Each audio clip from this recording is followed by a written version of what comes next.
बहिणाबाई महोत्सव सागर पार्क जळगाव। या महोत्सवात खवय्यांसाठी खानदेशी पदार्थांची रेलचेल होती। सर्वात जास्त मला आवडले मुखवास। पाहूनच तोंडाला पाणी सुटलं ना। आम्ही तर बरेचसे टेस्ट पण केलं बरं का।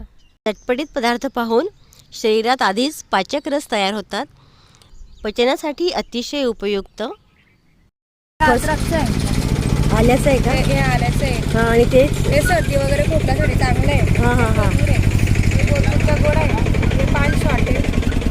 मधातला आवडा आहे। आवळा, हां, हे साखरेचा आवडा आहे। अच्छा।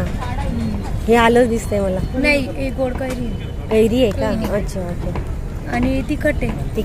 तिखट कैरी, ही साधी आहे। साधी कैरी। हे हे चिंच आहे। चिंच हे चमचा गोड आहे। त्याच्या अंतारा वगैरे जेली वगैरे 5 फ्रूटच्या आहे सगळं। फ्रूट। हे कलकत्ता पान, बनारसी पान। हे गुलकंद आहे। हे बनारसी, हे कलकत्ता। अच्छा। हे गोळ्या सगळ्या आवळा इमेच्या मिक्स सगळ्या इमलीच्या आहे। त्या अनारच्या आहे। अच्छा, अनार। हे पुदिनाच्या आहे। पुदिना, या पुदिनाच्या आहे, या हिंगाच्या आहे। हिंगवटी। ही आंबडी आहे वेगवेगळ्या याच्यात, कैरी वगैरे, स्ट्रॉबेरी, पेरू, मँगो। जर पाक बनवून केलेलं ना। ते शोप का? हां, हे सोप आहे। हां, जवस पण आहे का?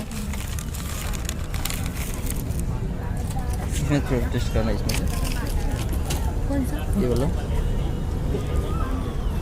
क्या? पाचक पदार्थ जे असतात ते जेवणाच्या आधी जर खाल्ले तर जेवण पचनी अधिक सुलभ होते। आपण नेमकं जेवणाच्या नंतर मुखवास खातो।